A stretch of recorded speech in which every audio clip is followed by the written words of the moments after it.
네, 안녕하세요. 네, 오늘도 7, 8월 달 이제 개론서 문제풀이반이 개강이 되었습니다. 지금 뭐 상반기 안 보셨던 분들도 다시 나타나신 분들도 계시고 뭐 그런 것 같은데 어쨌건 여러분들 이제 하반기에 다시 시작한다는 마음으로 잘 준비해 주시면 좋을 것 같아요. 그래서 총괄평가 굉장히 시원하게 망치시고 뭐 멘붕에 빠지신 분들도 있는데 총괄평가 평균 점수를 보니까 우리가 보통 총괄평가 같은 경우에는 뭐 모의고사도 마찬가지겠지만 시험을 망치신 분들이 많이 안 내시거든요. 많이 안 내시는데 그런 걸 감안해서도 이번에 평균 점수, 제출자 평균 점수가 30점대더라고요. 30점대여서 아마 실제 시험과 거의 비슷하지 않았나라는 생각이 많이 들었고 총괄평가나 모의고사 30점대라고 하더라도 잘 복습하시면은 충분히 최종 합격하시니까 지나간 거, 뭐 실패한 거, 틀린 거 이런 것들은 다시 시험 문제 나올 때 맞아가신다고 준비하시면은 되겠습니다. 여러분들 그래서 하루에 1점씩 올린다라고 생각을 하시면 좋을 것 같고 그다음에 이제 우리 7, 8월 달 개론서 문풀반은요. 총 8주 동안 진행이 됩니다. 8주 동안 진행이 되는데 우리가 상반기에는 보통 12주 단위로 커리큘럼이었다라고 한다면은 하반기에는 8주 단위로 커리큘럼이 이루어진다라고 보시면은 되겠습니다. 그래서 총 8주 동안 시대별 진도에 맞춰가지고 1주차부터 8주차까지 시대별 문제풀이를 한다라고 보시면 될 것 같고 1주차에는 삼국시대, 2주차에는 남북시대, 3주차에는 고려시대, 뭐 4주차에는 조선 전기 이런 식으로 해서 8주 동안 진행이 되고요. 주차별로 문제는 서술형 기준으로 약 17문제씩 풀어나갈 예정입니다. 왜냐하면 여러분들이 시험장에서 보는 서술형 문제가 17문제고 그 다음에 기입형 문제가 6문제여서 기입형 문제 6문제를 대비하기 위해서는 앞에 제가 답이랑 같이 드린 연습용 문제에 한 40개 정도 풀면은 여기서 뭐라도 하나 건들 수 있지 않을까 싶어서 여기다가 넣었고요. 그다음 저와 함께는 이 고난도 서술형 문제들을 많이 풀어보는 방식으로 진행할 예정입니다. 그리고 한국사 같은 경우는 사료가 원체 많고 실제 시험 문제도 90% 이상이 사료형 문제예요. 그러다 보니까 우리가 개론서 문제풀이반이라고 하지만 대부분 문제는 사료를 기준으로 만들 겁니다. 한국사는 사료를 기준으로 만들 거고 동양사 같은 경우에는 사료가 좀 제한적이에요. 왜냐하면 뭐 자치통감이나 뭐 정사들 이런 것을 감안하다라고 하더라도 사료가 한국사에 비해서는 활용할 수 있는 폭이 좀 적은 편입니다. 우리가 번역본을 구할 수 있는 거나 이런 것들이 적은 편이기 때문에 동양사 같은 경우는 사료도 활용을 하겠지만 우리 실제 시험 문제에서도 약간 출제위원이 쓰신 개론서 텍스트 같은 그러니까 텍스트를 주고 빈칸 뚫는 문제가 종종 나오게 돼서 그런 개론서 텍스트 등을 활용한 문제들이 마찬가지로 총 17개가 주어질 예정입니다. 그래서 동양사 같은 경우에는 시대별로 17개 주제씩 나올 수가 없기 때문에 중간중간 조금 주제가 겹치더라도 어떤 문제는 사료로 어떤 문제는 뭐 개론서 텍스트로 이렇게 볼 예정이고요.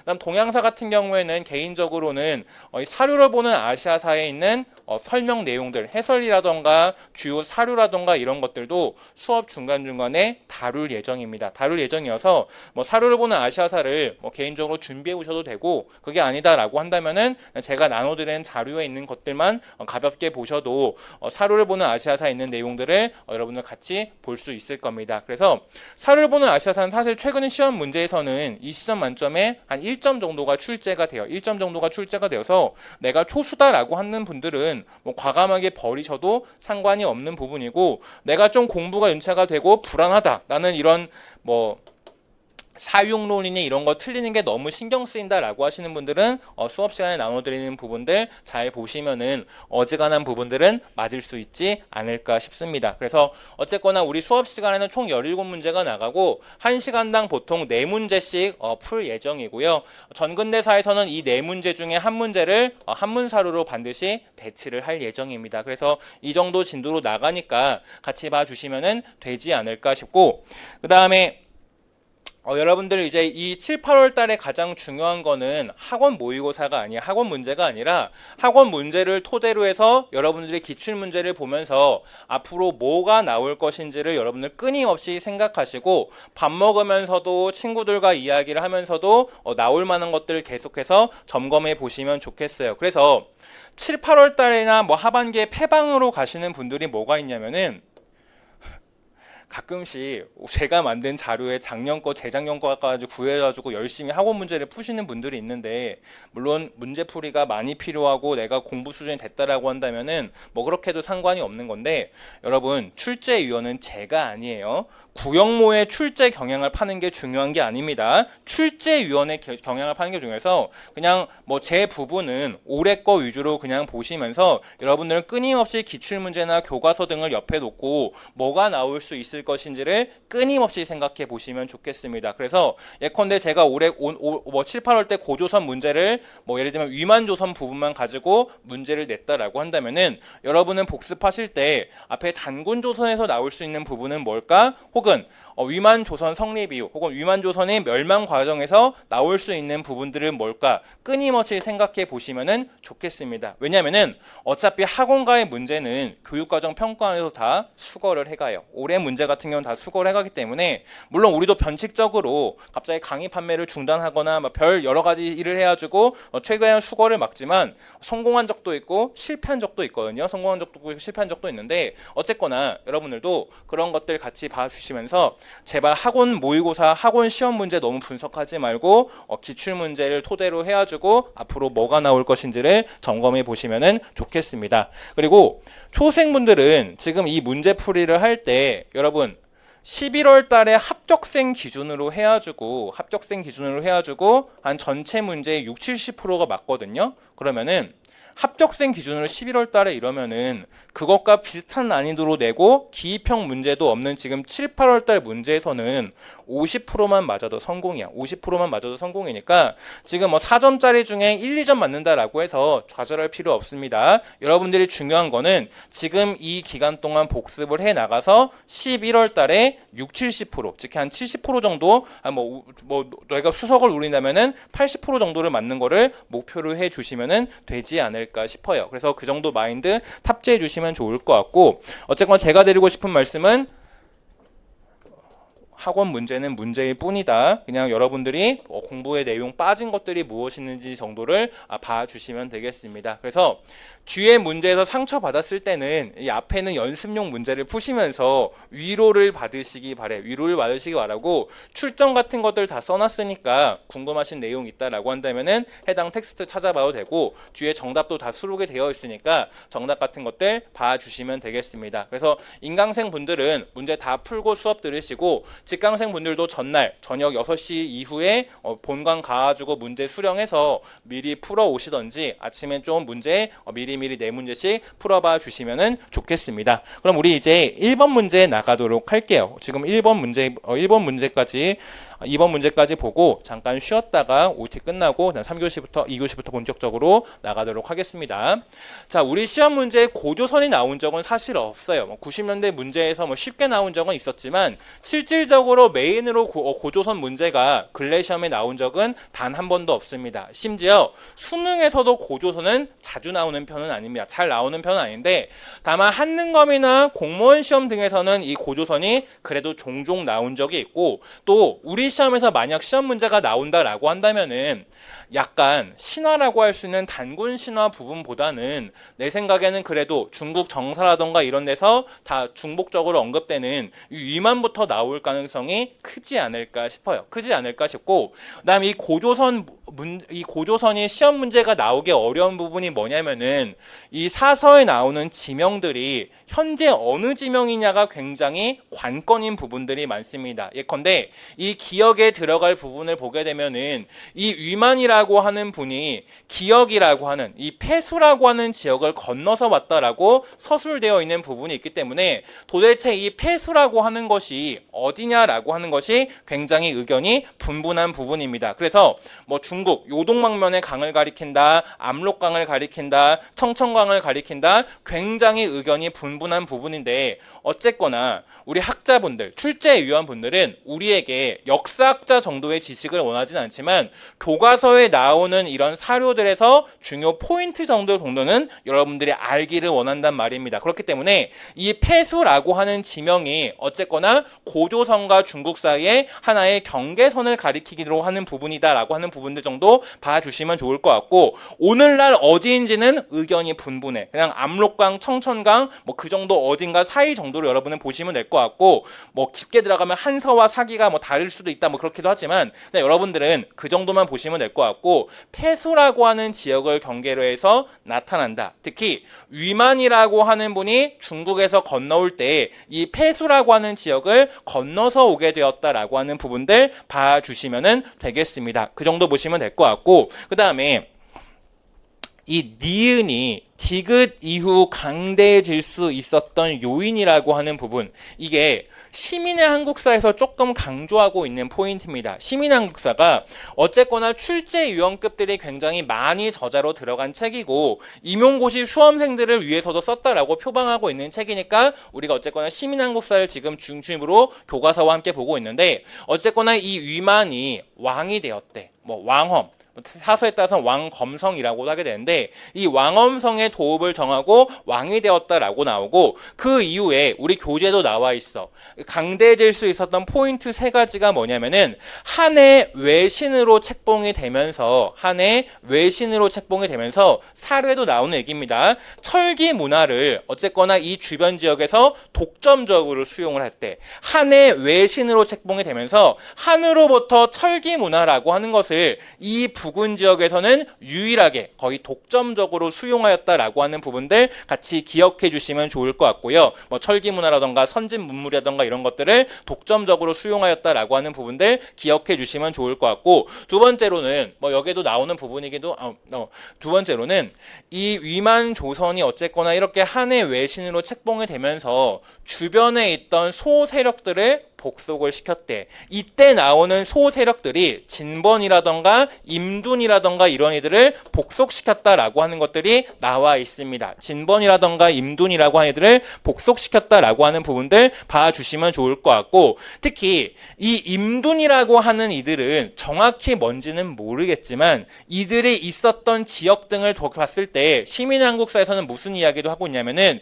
이게 동해로 이어지는 것으로 추정을 하고 있어. 즉 동해라고 하는 세력이 이후에 나타나게 되는데, 그 동해라고 하는 세력들 이 시기에는 임둔이라고 하는 이름으로 있었던 것으로 추정을 하고 있어서 임둔과 동해 같이 기억을 해 주시면 좋겠습니다. 시민한국사에 나오는 부분이니까 같이 기억을 해 주시면 좋을 것 같고요. 세 번째로는 교과서에서 강조하고 있는 포인트죠. 위만 조선이 있고 한나라가 있다라고 한다면은 이 한과 위만 조선이 있고 밑에 남쪽에 뭐 진이라던가 여러 가지 국가들이 있었던 것으로 보이는데, 그들 사이에 직접적인 통교를 맡고 이들과 이들을 이어주는 이른바 중개무역의 번성으로 말미암아 강인해질 수 있었다라고 하는 것들을 이야기하고 있어서, 중개무역이라던가 진번과 임둔의 복속이라던가 한해 외신으로 책봉되면서 선진문물의 독점적인 수용이라던가 이런 포인트들 같이 기억해 주시면 좋겠습니다. 그 정도 보시면 좋을 것 같고요.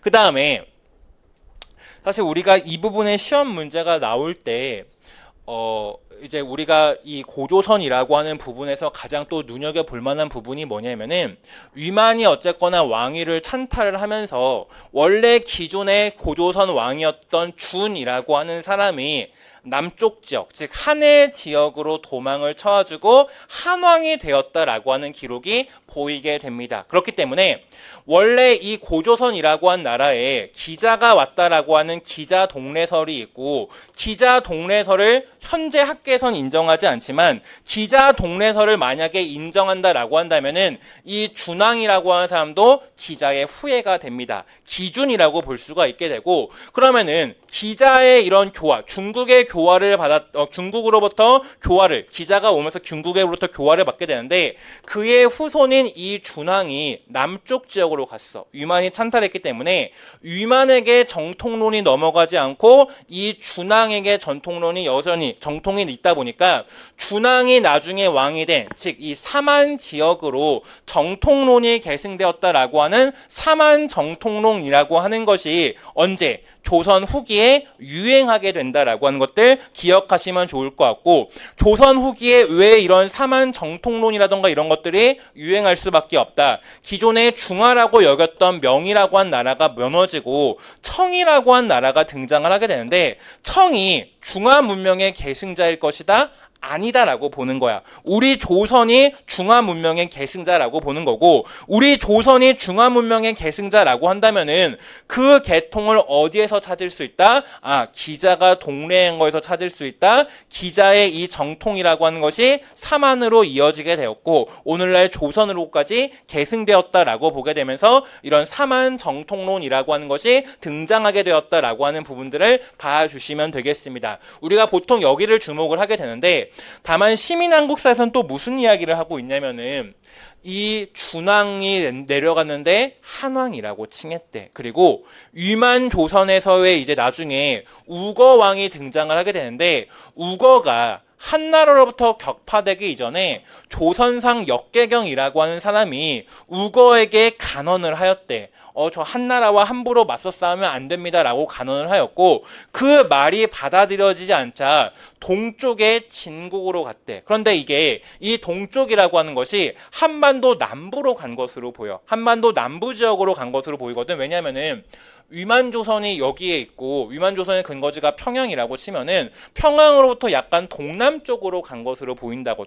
이렇게 남쪽으로 간 것으로 보이기 때문에 어쨌거나 이 진국이라고 하는 것도 한반도 남부 지역으로 추정이 돼. 남부 지역으로 추정이 되는데 그럼 여기에 보이는 진국과 위에 보이는 한이라고 하는 거의 관계가 굉장히 물음표야. 학자들도 의견이 굉장히 물음표인 부분인데 어쨌거나 한이건 진이건 다 한반도 남부 지역이다. 그럼 이 말은 뭐냐면은 고조선으로부터 한반도 남부 지역으로 끊임없이 사람들이 이동하고 있다라고 하는 것을 보여주고 있고 한반도 남부 지역으로 고조선 사람들이 갈 때 그냥 가는 게 아니라 옆에 여기 보게 되면은 리베르 교과서라던가 여러 교과서에 수록되어 있는 평양 상리 출토 유물이라고 하는 것이 있는데 교과서에 나와 있어. 기원전 2세기에서 1세기의 유물로 추정된대. 기원전 2세기에서 1세기라고 하는 말은 위만이 들어올 때 가지고 온 물건일 가능성이 크다라고 보시면 돼. 그러면은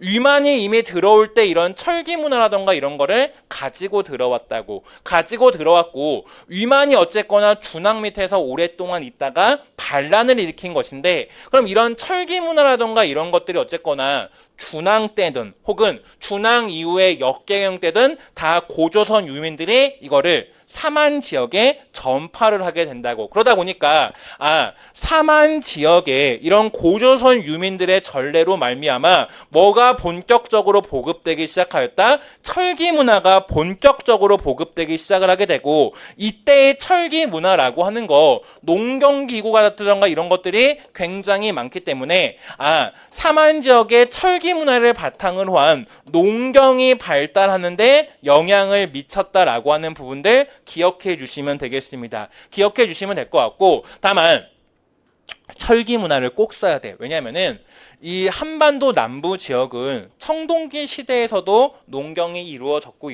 농경이라던가 이런 것들이 발달해가는 모습들이 보이기 때문에 철기 문화의 전례를 통해서 더욱더 발달하는 거지 이때 처음 농경이 시작되거나 발달되는 게 아니기 때문에 철기 문화의 수용으로 말미암아 농경이 더욱 발달할 수 있었다라고 하는 부분들을 기억해 주시면 좋겠습니다. 기억해 주시면 좋을 것 같고요. 그 다음에 지금 옆에는 문항마다 제가 그냥 개론서 내용 같은 것들을 요약한 부분과 교과서는 개론서 내용 요약한 부분과 밑에 도표 같은 것들을 몇 군데 넣어놨는데 고조선 시험 문제에서 이제 제일 많이 나오는 부분 중에 하나가 뭐냐면은 한능검이나 이런 데 보게 되면은 전기 고조선과 후기 고조선을 나누는 문제입니다. 혹은 전기 고조선 이 전기 고조선과 후기 고조선을 그냥 나누기가 좀 애매하다라고 한다면은 연과의 전쟁에서 패배하면서 중심지 이동한 부분을 가지고 시험 문제를 낸단 말입니다. 즉 시민한국사에서는 전기 고조선을 청동기 문화를 바탕으로 한 국가였다라고 하고 후기 고조선을 철기 문화를 바탕으로 한 국가였다라고 이야기를 해.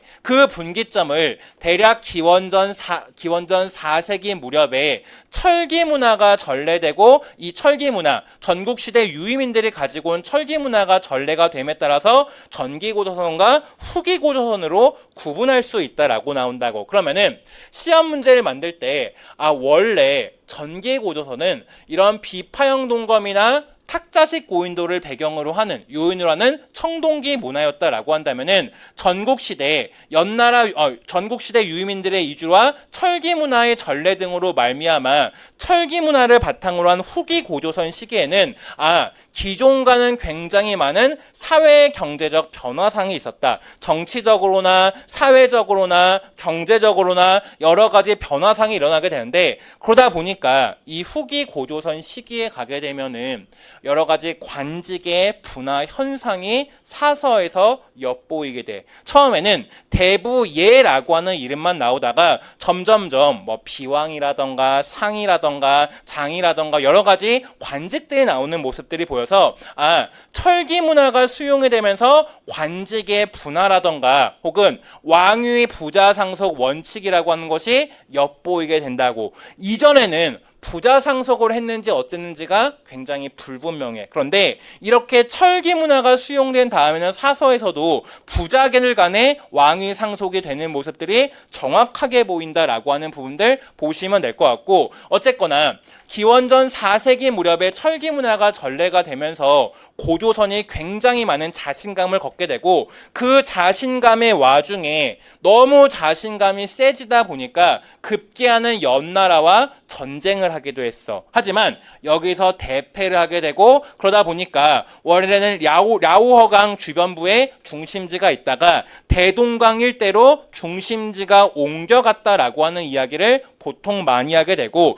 중심지가 옮겨가서 패배해서 중심지가 이동하긴 했지만 철기 문화를 바탕으로 여전히 계속해서 발전 중이었기 때문에 부자 상속이라던가 이런 모습들이 보인다라고 하는 것들 보시면 될 것 같고, 그 다음에 기원전 2세기에서 1세기 무렵에 위만이라고 하는 이들이 또 오게 되면서 한층 더 발달된 철기 문화가 수용이 되게 되었고, 그러면서 그 와중에 왕위 찬탈이라고 하는 일들이 벌어지기도 하였다라고 하는 부분들 봐주시면 되겠습니다. 보시면 될 것 같고, 그렇기 때문에 철기와 청동기로 구분을 할 수도 있고요. 혹은 이 철기 문화가 수용이 되면서 원래 전기 고조선 지역에서 발달되었던 비파형 동검과 거친 무늬 거울이라고 하는 것이 철기 문화로 수용이 되면서 무엇과 무엇으로 바뀐다? 세형 동검과 잔무늬 거울로 바뀐다라고 하는 부분들 기억하시면 좋겠습니다. 왜냐하면은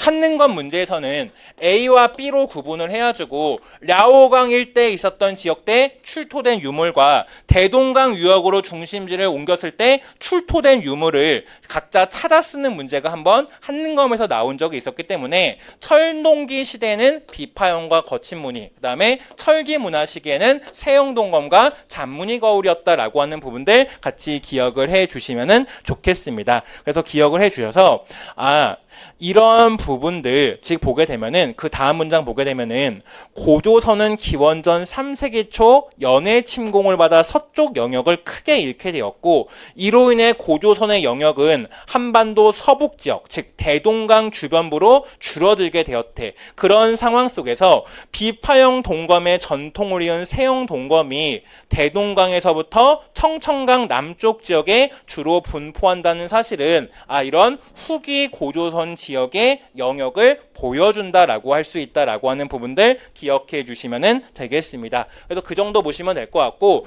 고조선 부분은 이 정도만 여러분들이 정확하게 아셔도 크게 문제는 없어. 그리고 교과서에서는 무슨 얘기를 하고 있냐면은 어쨌거나 고조선이라고 하는 국가, 상이라고 하는 각 지역의 자치권을 가진 이들의 연합한 형태였고, 상이라고 하는 이들이 연합하면서 중앙 정치에 참여하지만 각 지의 자치권을 가진 이들, 상이라고 하는 존재가 있었는데, 이들이 결과적으로 나중에 한 무제의 침입 때 결과적으로 이들이 분열 이탈하게 됨으로써 고조선이 멸망하였다라고 하는 부분을 강조하고 있어서, 상이라고 하는 이들, 여기에서도 보이는 것처럼 자신의 말이 들어지지 않으면은 휘하 세력을 이끌고 이탈하기도 한다. 이런 상의 이탈과 분열이라고 하는 것이 고조선이라고 한 나라의 멸망으로 이어지게 되었다라고 하는 부분들 기억해 주시면 좋겠습니다. 그 정도 보시면 될 것 같고요. 넘어가도록 할게요. 넘어가서 2번 문제 보도록 하겠습니다. 2번 문제 볼게요.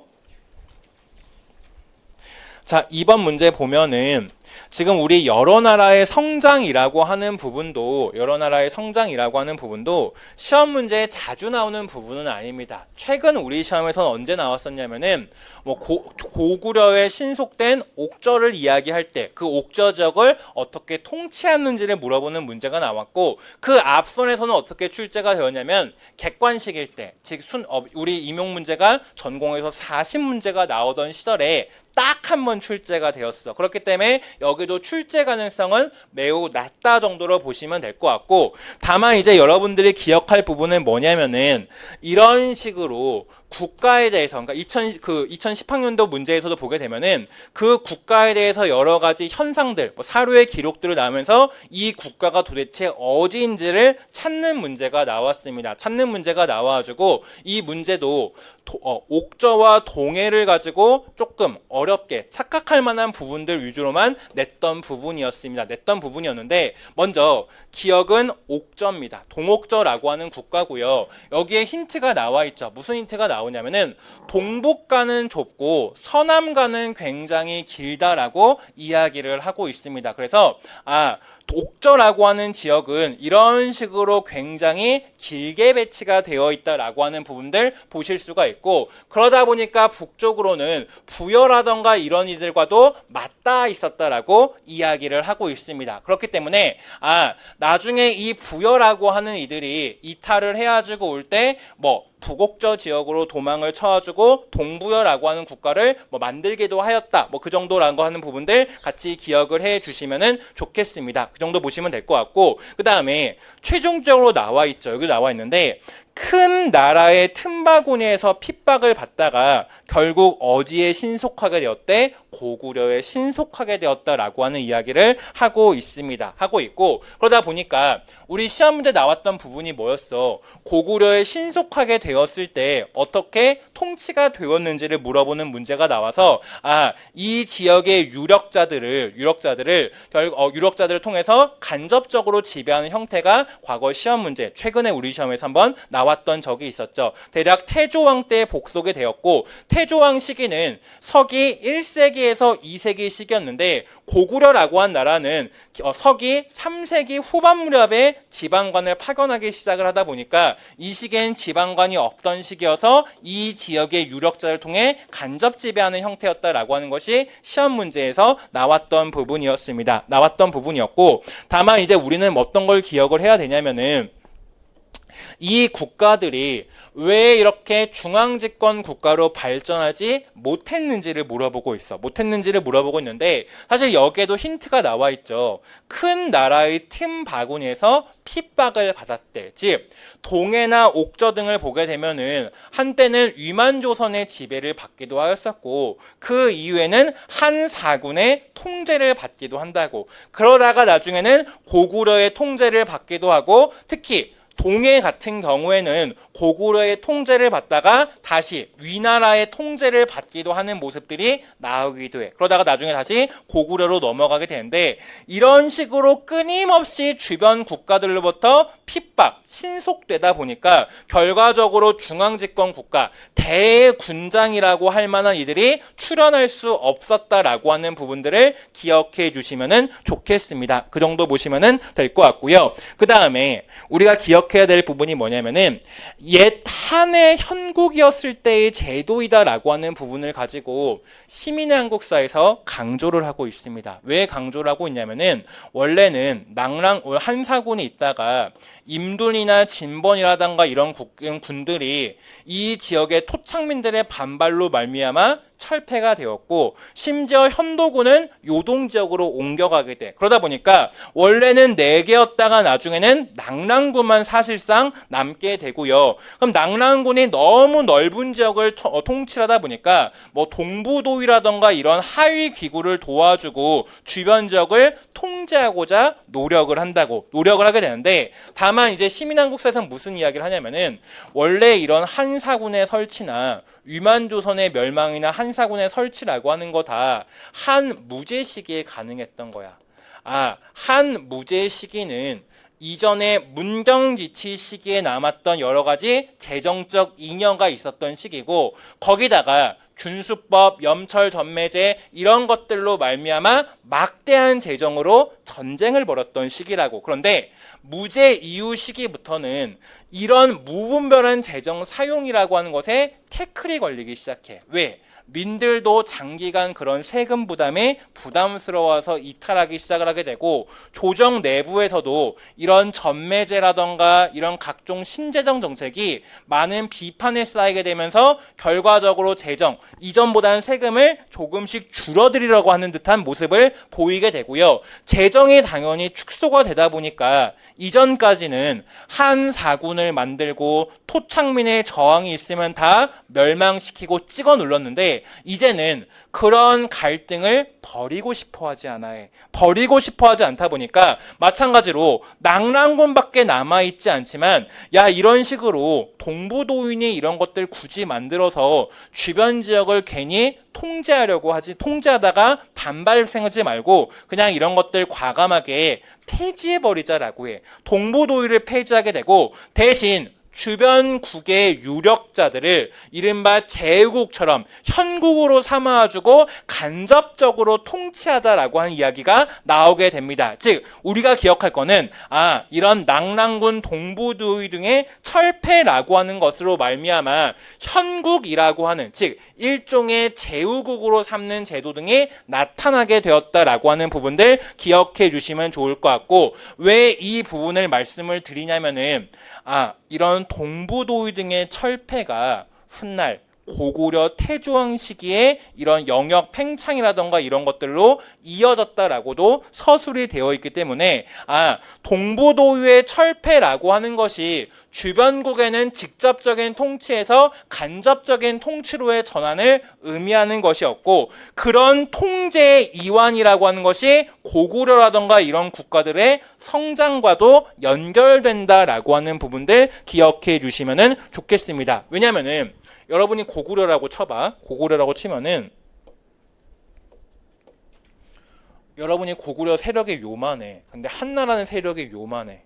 그리고 한나라의 통제를 받는 국가들이 이런 식으로 현들이 이런 식으로 있다고 쳐봐. 그러면은 고구려 입장에선 감히 여기를 공격하는 게 쉽지가 않은데 그런데 원래는 이런 식으로 직접적으로 통치를 하다가 이런 것들이 다 없어지게 되고 간접적으로 통치가 되다 보니까 고구려 입장에서는 그런 간접적으로 통치받는 국가들에 대해서 진출하기가 쉬워졌기 때문에 고구려의 성장과도 이어지게 된다라고 하는 부분들 봐주시면 좋겠습니다. 그 정도 보시면 좋을 것 같고요. 그 다음에 디귿에 들어갈 국가는 동해다라고 하는 것들 보시면 될 것 같고 그 다음에 우리가 기억할 건 뭐냐면은 지금 밑줄 친 니을 부분에 보게 되면은 잠깐만요. 미추신 니을 부분에 보게 되면은 군대를 일으켜 정벌하였다라고 나오는데 앞부분에 보게 되면은 낭랑태수 유무라던가 혹은 대방태수 궁준이라던가 이런 인물들이 등장을 하고 있습니다. 이런 인물들이 등장을 하고 있는데 이 부분이 뭐를 가리키냐면은 바로 관구검의 침입 당시에 낭랑군과 대방군도 군사적 협조를 하고 있는 모습이 나오고 있는 겁니다. 즉 관구검이라고 하는 인물이 대략적으로 서기 244년 무렵에 침입을 한다라고 보게 되면은 그 서기 224년 무렵에 나름대로 이 주변에서도 군사 활동이 이루어지고 있다라고 하는 것들 보시면 될 것 같고, 그래서 이들이 가는 곳은 어디냐면은 바로 동해입니다. 동해라고 하는 지역을 정벌하게 돼서 위나라가 당시에 고구려를 공격하던 시기에 이 위나라의 통제를 받는 낭랑과 대방이라고 하는 이들은 어디를 공격하고 있다? 고구려의 통제를 받고 있던 동해라고 하는 이들을 공격하고 있다라고 하는 부분들 봐주시면 될 것 같고, 결과적으로 이로 말미암아 동해라고 하는 이들이 고구려의 지배권에서 다시 일시적으로 이탈을 하게 됩니다. 이탈하게 되고, 그러면은 이런 니을이 벌어지게 된 배경을 당시 국제 정세와 연관하여 서술할 것이라고 나와 있는데, 정확하게 보자면은 원래 위나라와 고구려 사회에는 누가 있었다? 공손씨 세력이 있었어. 공손씨 세력이 있었고, 이들과 이들의 연합 공격으로 말미암아 공손씨 세력이 없어진 다음에 이들과 이들 사이에 긴장감이 높아지게 되었고, 그래서 고구려 동천왕이 이 지역의 서원평을 선제 공격하였다가 결과적으로 이들의 공격을 받아서 무너지게 되는 것이 이 관구검의 침입이었죠. 그래서 공손씨 소멸 이후 위와 고구려가 군사적으로 충돌하는 상황 속에서 낭랑군과 대방군이 동해를 공격하게 되었다라고 하는 부분들, 혹은 관구검의 이름을 쓰던 위나라와 고구려 사이에 긴장관계 대립을 쓰든 다 맞는 말이었다라고 하는 것들 봐주시면 되겠습니다. 그런 내용들 쭉 봐주시면 되는 내용이었다라고 하는 부분들 보시면 될 것 같고요. 그 다음에 옆에 하나만 보고 잠깐 쉬도록 할게요. 잠깐만 쉬도록 할 건데, 옆에 여기 복속이라고 되어 있는 부분은 잠깐 쉬고 보도록 할 거고, 우리가 이제 여러 나라에 성장할 때 가장 시험 문제 많이 나왔던 부분이 뭐냐면은 이런 풍습을 가지고 시험 문제가 종종 나오기도 하여서 여러분들이 꼭 할 것은 과거 기출 문제에 이 부여라고 하는 지역의 풍습이 나오면서 남녀가 음란하여 어쩌고 이런 부분들, 남산에 여자의 시체를 놓고 찾아가려면은 배상을 하도록 하였다, 이런 부분을 가지고 부여를 찾는 문제가 나오고, 답으로서는 부여의 정치사, 을화라던가 의려 같은 것들을 찾는 문제가 시험 문제에 나왔는데, 마찬가지로 민머니리제라던가 책화라던가 무천이라고 하는 것들 여러분 꼭 기억을 해 주시면 좋을 것 같아요. 좋을 것 같고, 그 다음에 교과서에서 강조하고 있는 포인트는 이 동해나 옥저나 이런 지역들 국왕이 부재 대신 읍군이나 삼로라고 불리우는 군장들이 각 지역을 각각 통치하는 형태였다라고 하는 것들 보시면 될 것 같고, 왜 이 지역에 이런 정치상의 모습이 나타났다? 주변국의 압박이라던가 이런 것들, 특히 지리적으로 보게 되면은 한반도 동쪽 끝에 위치했기 때문에 철기 문화의 수용이 지체가 되었고, 철기 문화의 수용이 지체된 상황 속에서 주변국의 압박으로 말미암아 이런 군장국가 형태에서 머무르게 되었다라고 하는 부분들을 같이 기억해 주시면 좋겠습니다. 그 정도 보시면 될 것 같고, 잠깐 쉬었다가 3번부터 본격적으로 나가도록 하겠습니다. 잠깐 쉬도록 할게요.